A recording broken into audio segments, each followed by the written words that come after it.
This is another episode of By the Numbers. I'm probably a photograph to you, but I'm actually a real human. Well, it's a photograph of a real human, but I'm actually not just a photograph. I like to think of you as a caricature, so this is actually doing work for me.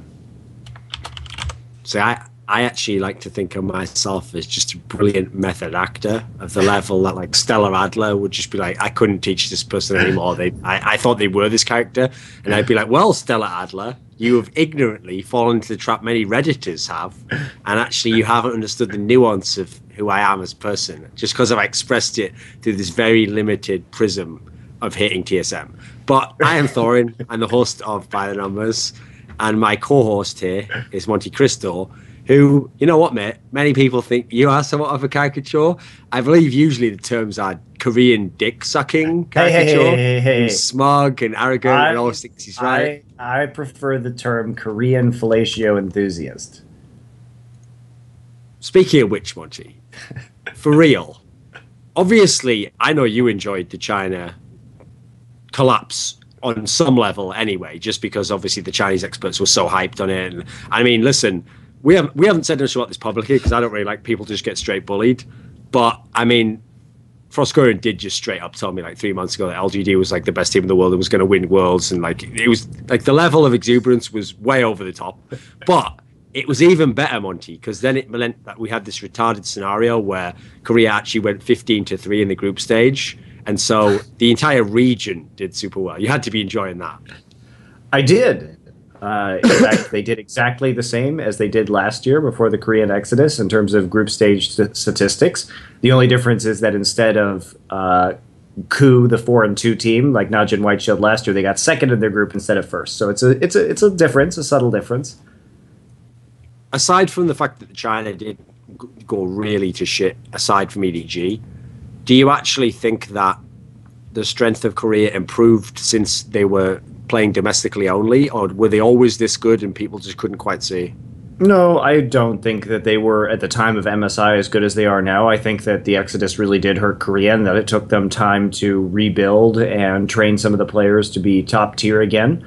I think that going from 16 teams to 8 teams helped kind of take the edge off of the damage because the remaining players were concentrated into pretty good teams, and we had some good up-and-coming players come up too. I mean, taking a look at talent, I mean, if you look at the Korean scene, there's been a pretty good turnover rate in terms of talent. Players that are typically after about a year and a half of being professional players, they tend to start getting pretty good. Some of them obviously take longer to develop, but guys like Peekaboo, who had been in the scene for a while, who came out this year and started playing really well. Perhaps players that weren't as impressive before, such as Chaser, obviously was really bad for a long time. Israel Foxy on Janair suddenly started to get better and better and better.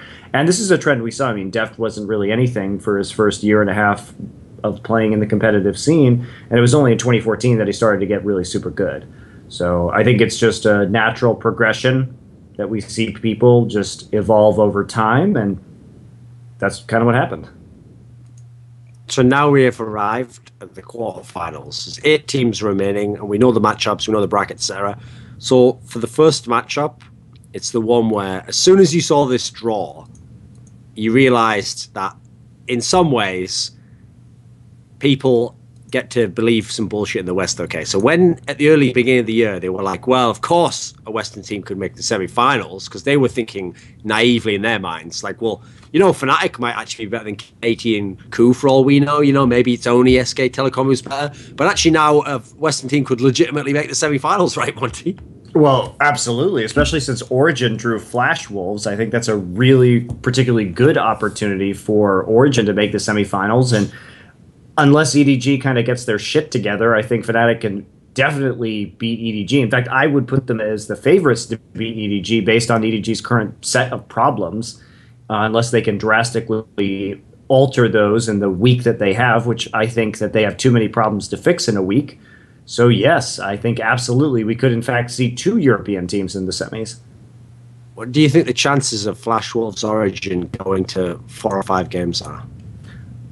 I think Flash Wolves might take a game, But I just don't see them as a team. They've been pretty inconsistent in their group stage performance. Sure, they did well when they beat KU 2-0, but KU was controlling the early game of both of those pretty strongly. And we're also talking about a Flash Wolves team that lost to Pain Gaming. So I don't know. They've been really hit or miss in terms of their actual results.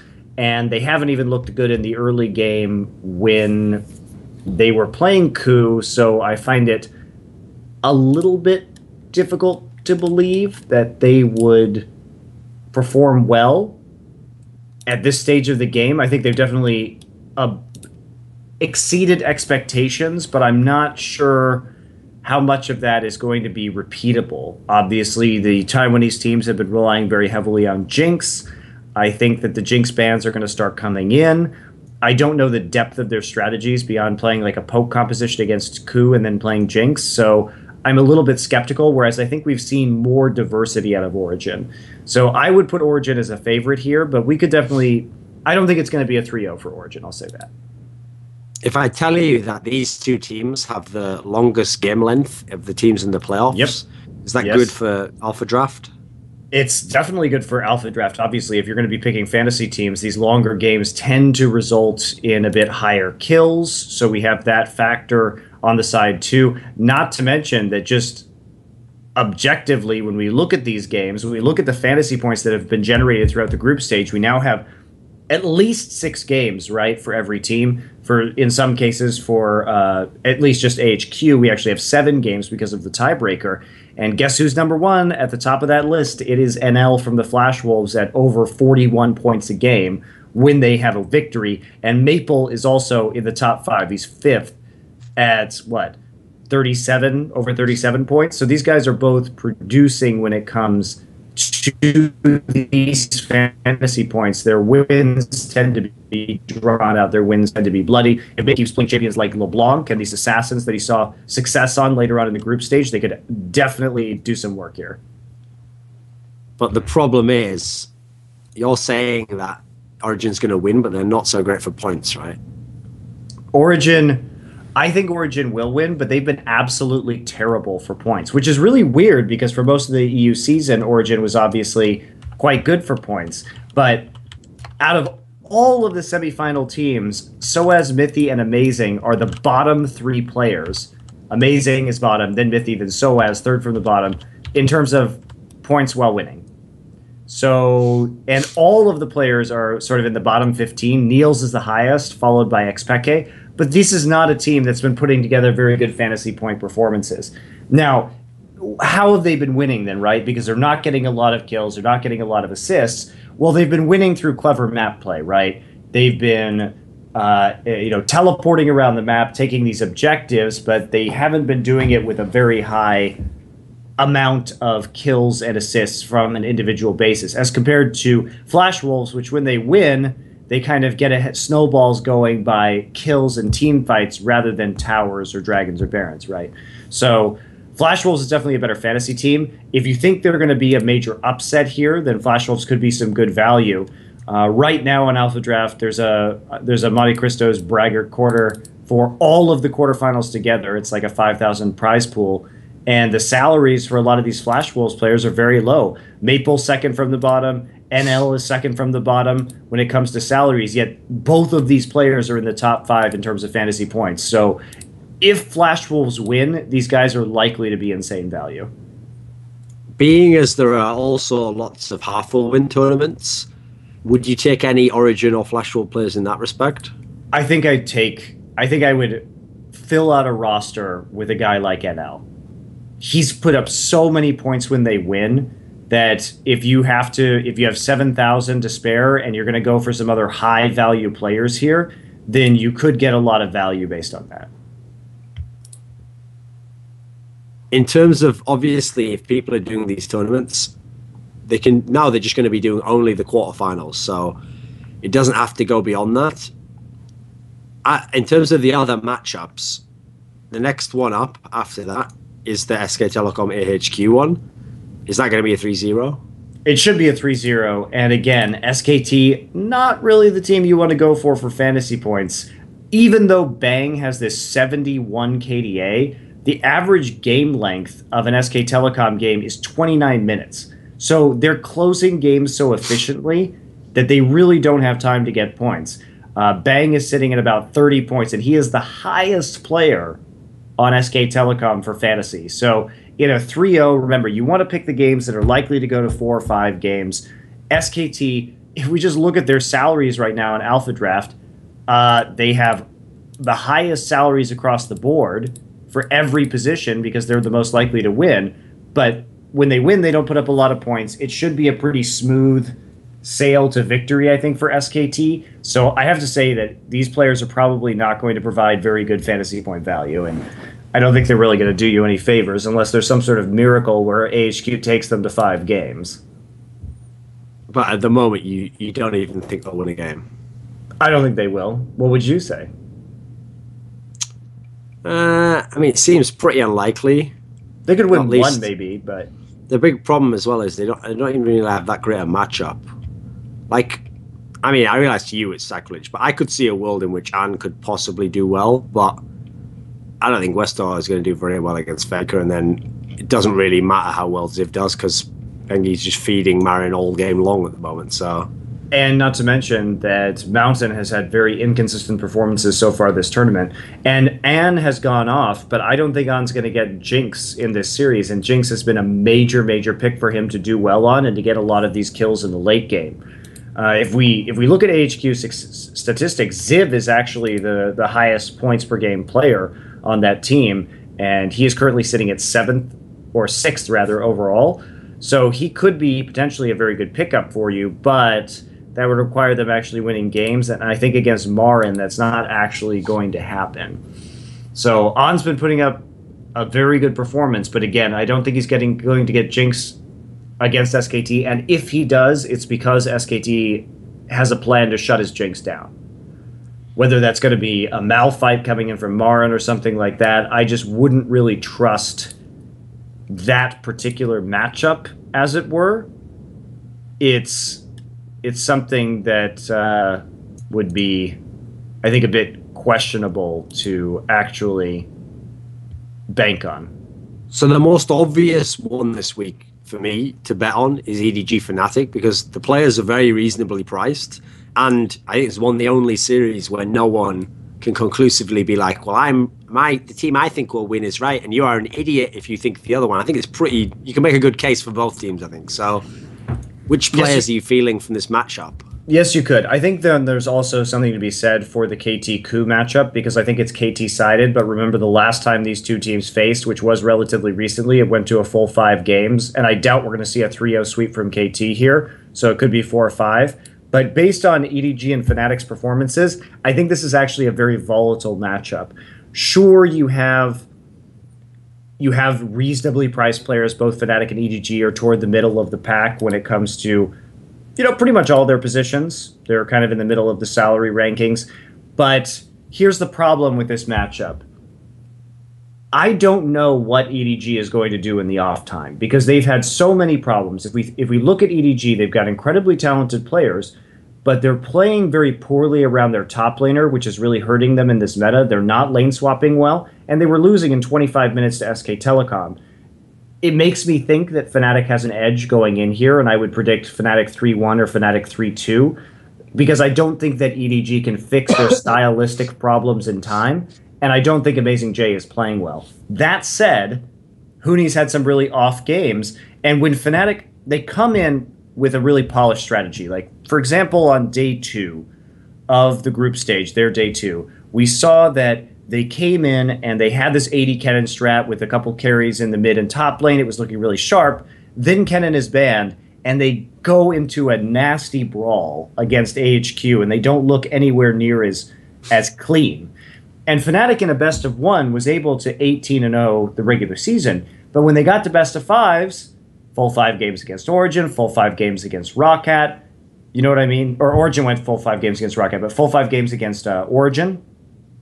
And they just, when you can actually ban out some of their strategies in a best of 5, it forces them into picks that they're not so comfortable with. So I feel like Fnatic's a team that will really, really polish something and it's really effective in best of ones, but I just don't know how good it will be beyond that. So I am a bit concerned about that. Do you think that game that EDG had against Bangkok Titans has any bearing at all on the rest of the tournament? Like, how was that even vaguely competitive?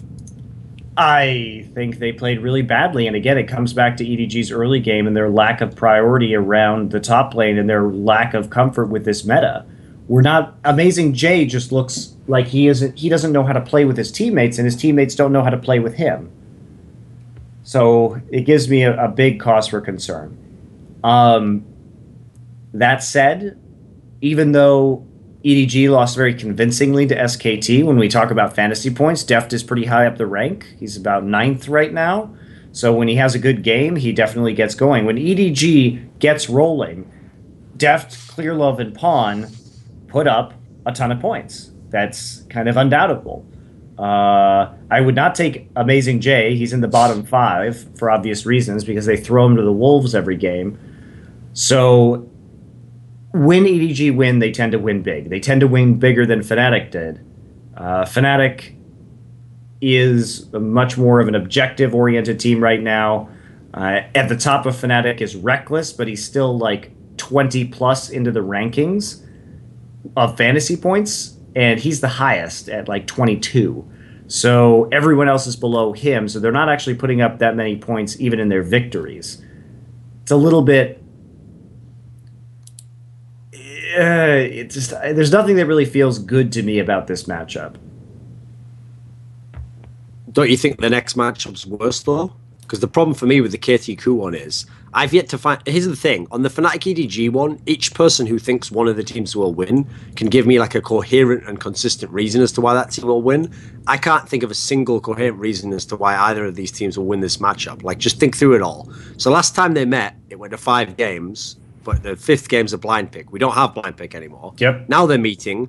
Ku looked awesome against CLG, but lost to fucking Flash Wolves twice. Meanwhile, KT managed to look dog shit at times on the first week, but then got it together really well at the end. So how do you even balance that out?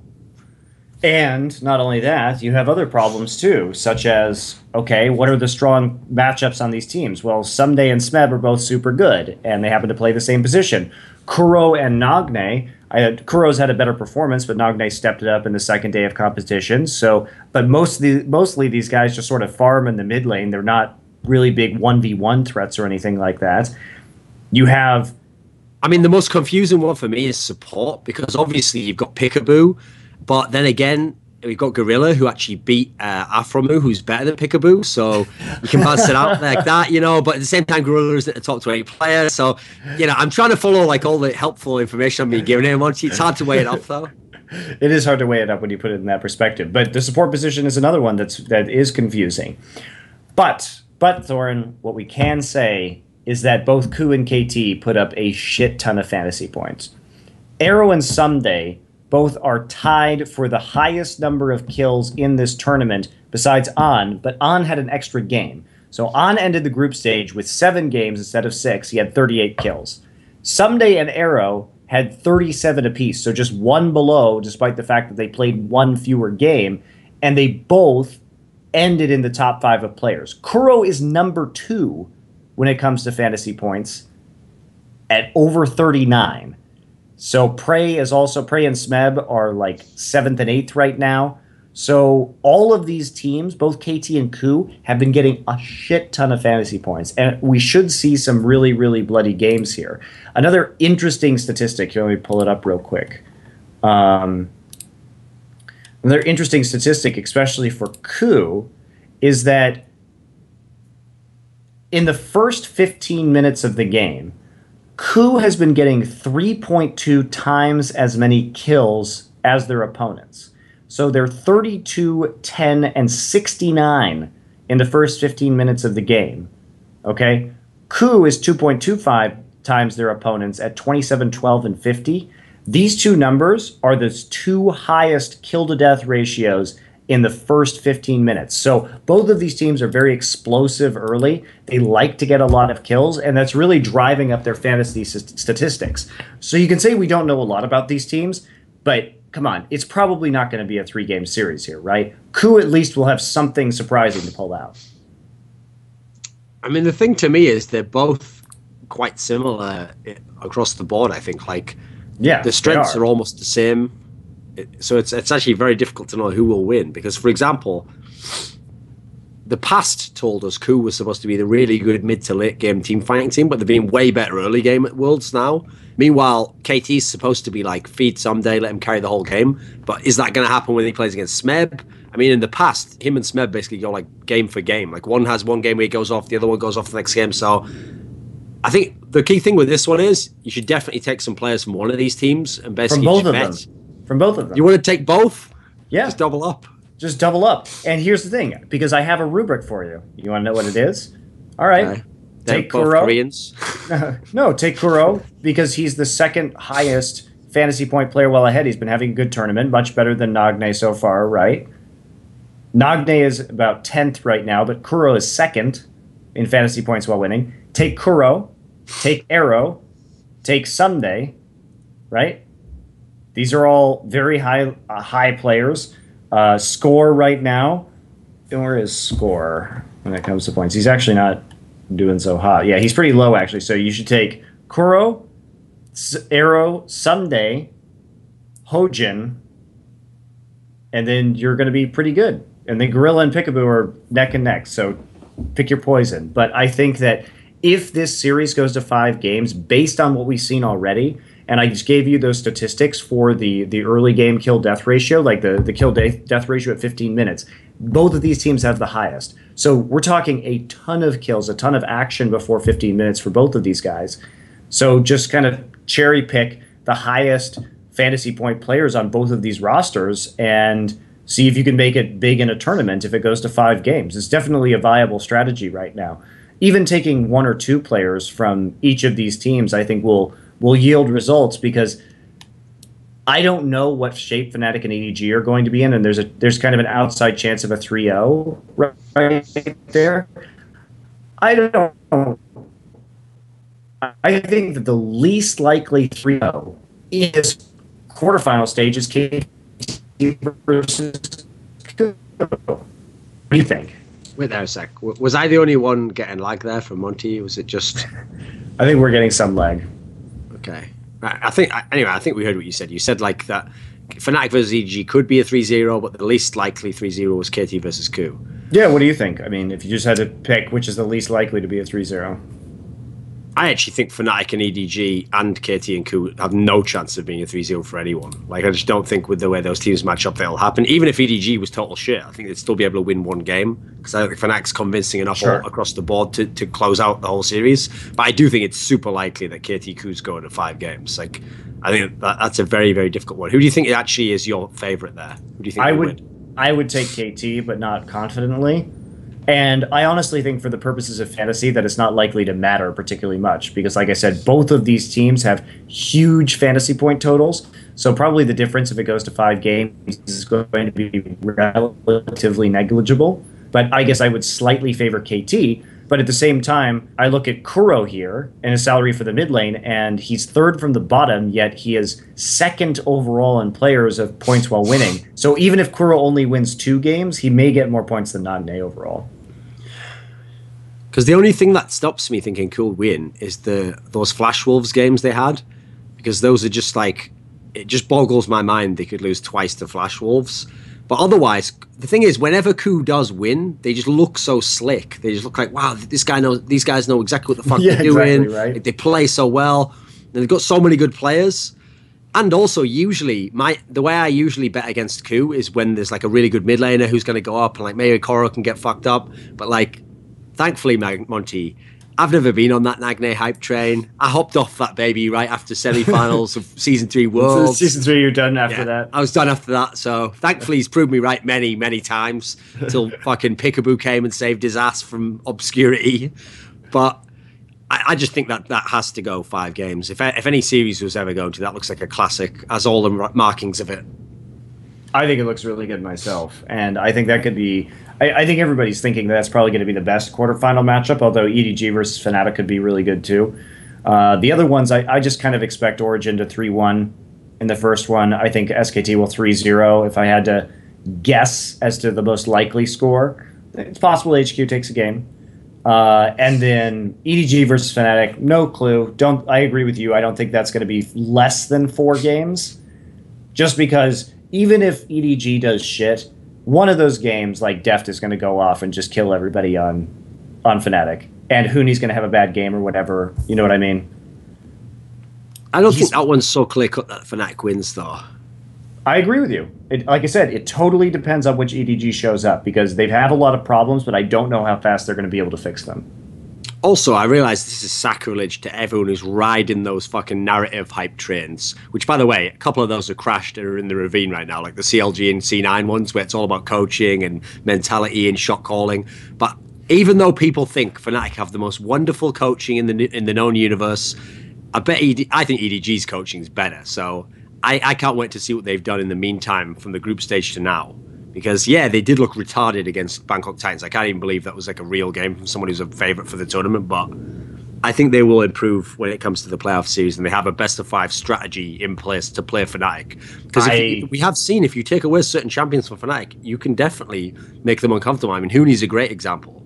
Yeah, but the problem, Thorin, is that Amazing J has been such a garbage can so far that it's really bad.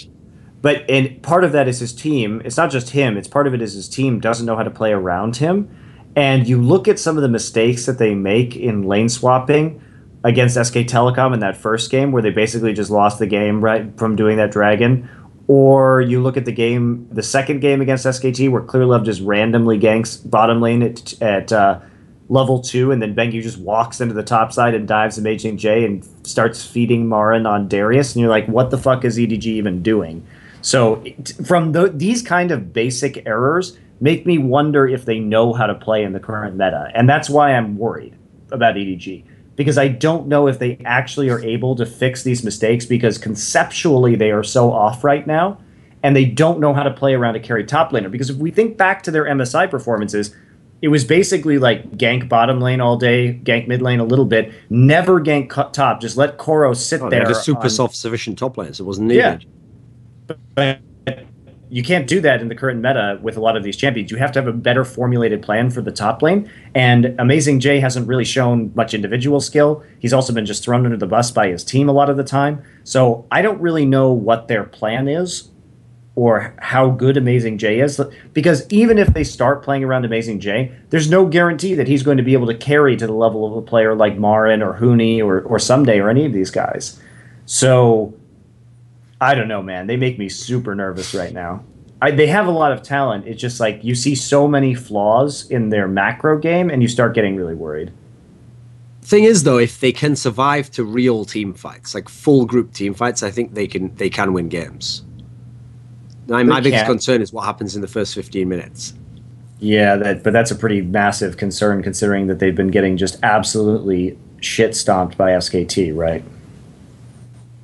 The thing is, I don't even care, right? The only series I really want to watch is actually KT versus Ku, and that's also just because that is like that is the clash of the titans of the top lane, bro. It's just like that's war right there.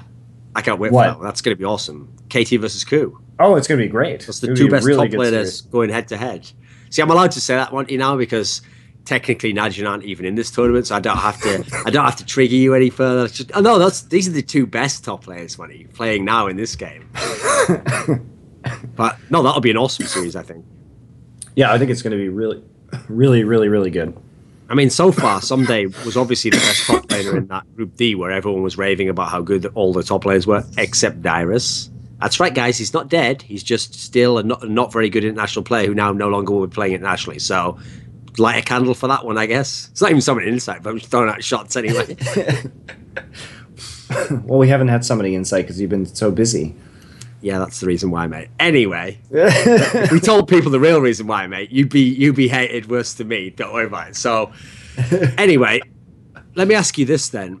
Hey, I offered to do it tomorrow. You were too busy doing speeches. What can I say? You were too busy flipping bantering with Freak, mate. So I think of the two of us, I know who's more guilty. Anyway, so who do you think is the biggest sleeper in this quarterfinals, though? Like, who could actually, like, for example, could Flash Wolves actually beat Origin? I think they could. I really don't think that's particularly likely. But if I had to pick the most likely team to upset, based on current expectations, because like we're saying, Coup could definitely win that series. EDG and Fnatic's hard to call. So considering it's probably not going to be HQ as a big dark horse, Flash Wolves is the one that could deliver. And especially from a fantasy point perspective, if let's say you're playing in one of these tournaments, like my $5,000 Braggart Corner, great tournament to enter, and you want to create a bunch of lineups for that, obviously, to sort of hedge your bets and see if you can kind of pick something unpredictable that will really rank up. Remember what I was saying is, like, a lot of these Flash Wolf players give you a lot of fantasy points. So if they can take Origin to a game 5 and win, NL and Maple are probably going to have 1 billion fantasy points. So it may be worth getting a roster with a few of these Flash Wolves players on the off chance that they actually go to 5 games and beat Origin, because those guys will definitely put up some massive numbers if that's the case. Here's the thing, Monty. With the Flash Wolves Origin matchup, I don't buy the concept that Origin's just going to stomp this. In fact, I think it's going to be really close. The reason and why goes like this. First of all, Flash Wolves did beat Coup Tigers twice. Like, that's no joke right there. Remember some of the players on Coup Tigers? They got fucking Smeb, Gorilla, got all these really good players. But the team with Stake and never lose, who, what a ridiculous name, he should always lose. By the way, actually managed to win these games. And not only that, but NL is the fantasy point god. He's the best player for fantasy at a group stage. You did well if you got him, surprisingly.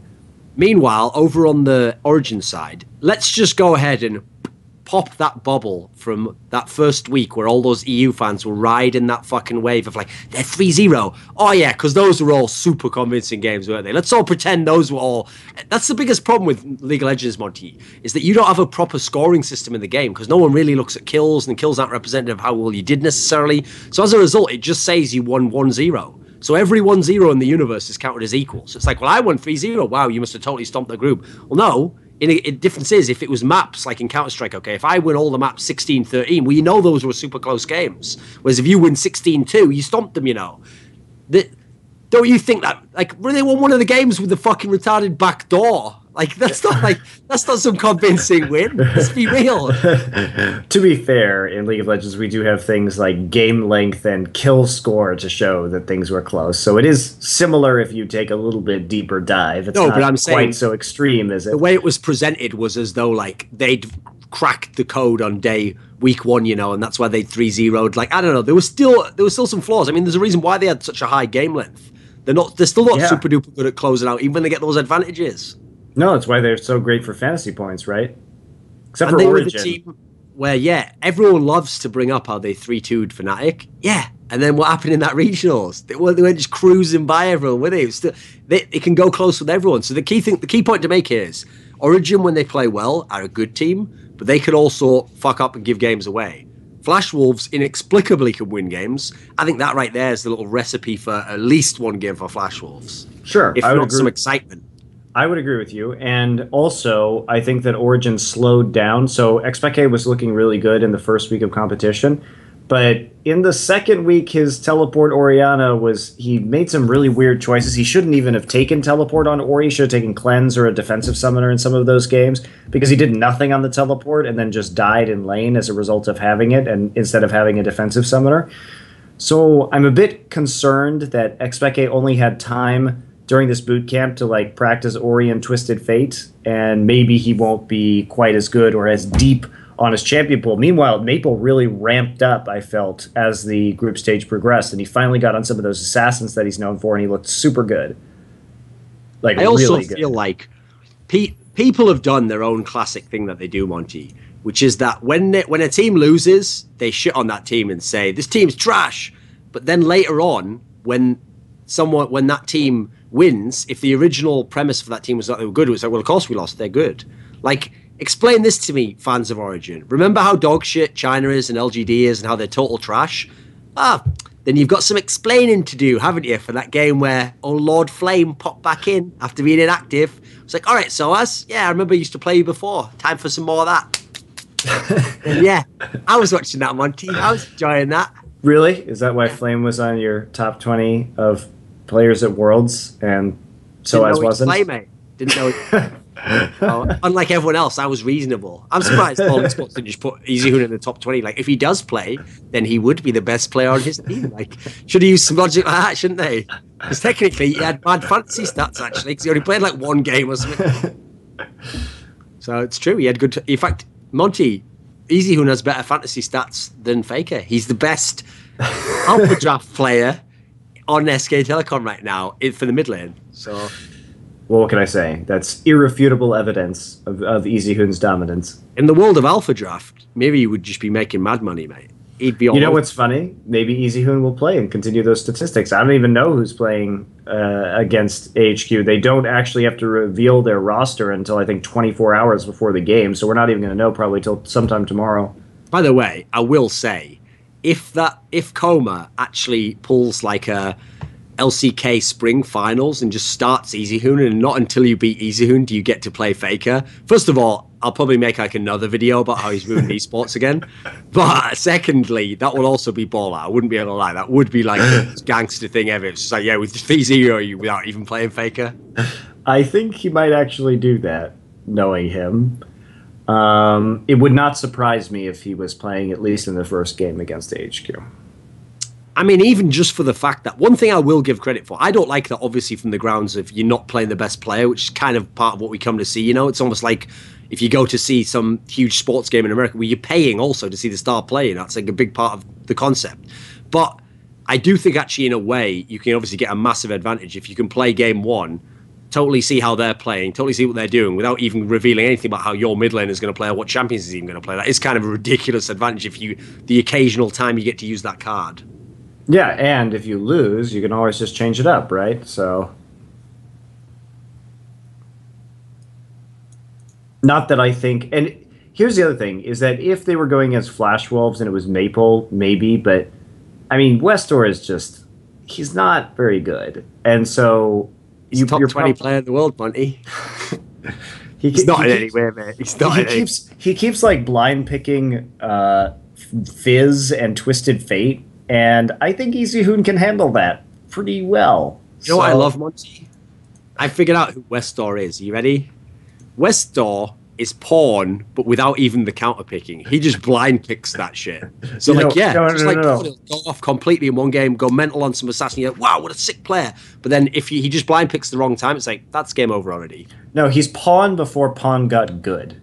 Because Pawn back in the day would do shit like blind pick Fizz, and that was the only champion he could play. Fizz and mid Ezreal, and those were literally the only two champions he could play when he came into the professional scene, when he was back on MIG Blitz. He was horrible to watch. Okay? He was terrible. His name was Wansuk, which is his first name back in the day. And that's it. That's all he did for an entire season of Champions before they got eliminated in the group stages. Played his groups games, didn't look awesome. And he went away for a while until he got picked up by Samsung Blue. So that's kind of what Westor reminds me of, except Westor has been around for years and still has the same champion pool. I was just looking on the AHQ Esportpedia page.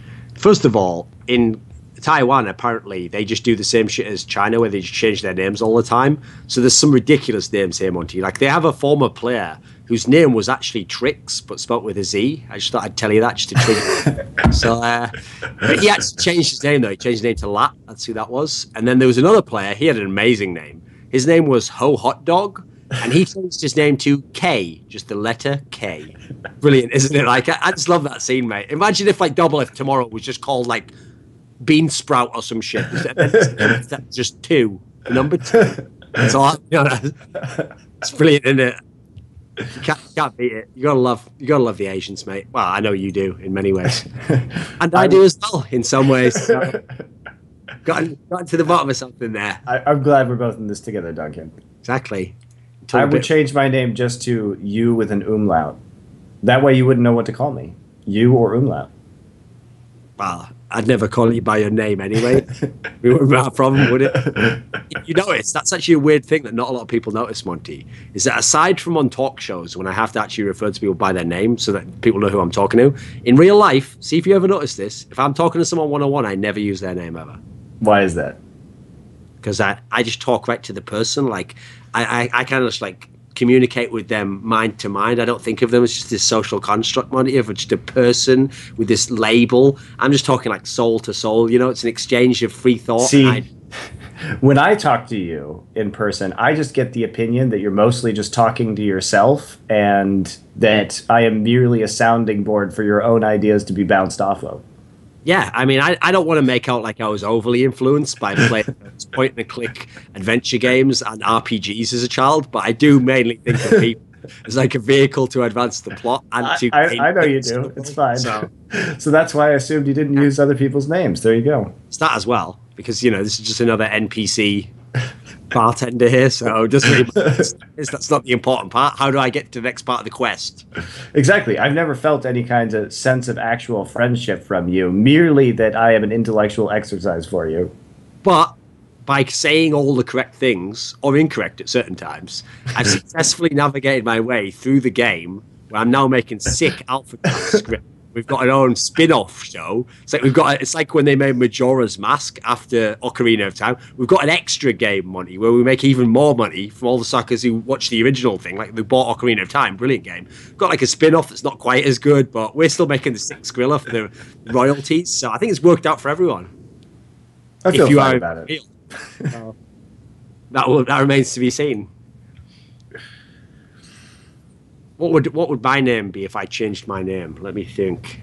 See, the thing is, I'd pick something crazy at this point. Like I only picked that name that I have now because it was years and years ago, and I was just thinking up something to play in like a Quake server or something. I never really put any thought into it. So if I picked something now, it'd probably have to be something like.